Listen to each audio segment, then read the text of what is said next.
This just in, Lunchables are not safe for kids, says a new report from Consumer Reports. And the reason they're not safe for kids is because they have high levels of lead. Now, a quick caveat here. I ate a lot of Lunchables as a kid. Man, they were delicious. I used to actually take like two of the turkey ham stacker things and do like double stacks. Man, it was so good.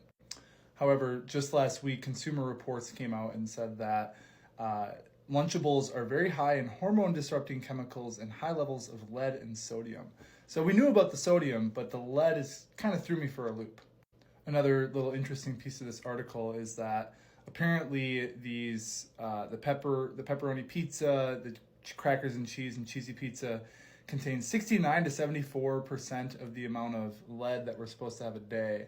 I feel like we're supposed to have 0 lead per day, but anyway, I digress. Another piece of this that was interesting is that Lunchables actually made like separate products for schools that were supposed to be quote unquote healthier, but those healthy products actually had more sodium than the like store-bought brand ones did, which is again just very interesting. And again, similar to videos that I've done in the past, what we see here is that these giant food companies are lobbying lawmakers to have their products put into school lunches. So again, money is at play here, and it's at the expense of children's health, which to me is just problematic in many ways. And most of us understand that lead is not healthy, but maybe we don't know why. So first and foremost, kids under the age of 6 are at the greatest risk for health problems because of lead. And you can see here are some of the common places where people will get lead poisoning. We've got paint, soil, drinking water, products, right? Food, cosmetics. I actually decided to throw in Lunchables because now that is obviously a place where we can get our lead as well. And many of us, again, have heard that lead is not good for us, especially for kids.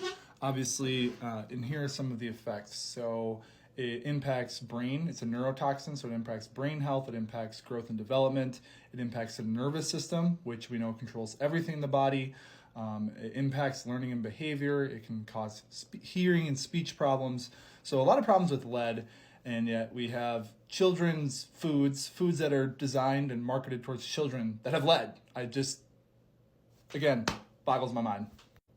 And look, I want to believe that it's not intentional. Like when we look at ultra processed food, oftentimes there's so many different chemicals and additives and things put in there to increase shelf life, to increase taste, to make things just last longer. But the fact that there was a lot of lobbying going on, some people behind the scenes had to know that there was levels of lead, like they actually have to test for this. It's just interesting. So again, food companies would never try to poison you. Now eat your PB and jelly Lunchable. Bish.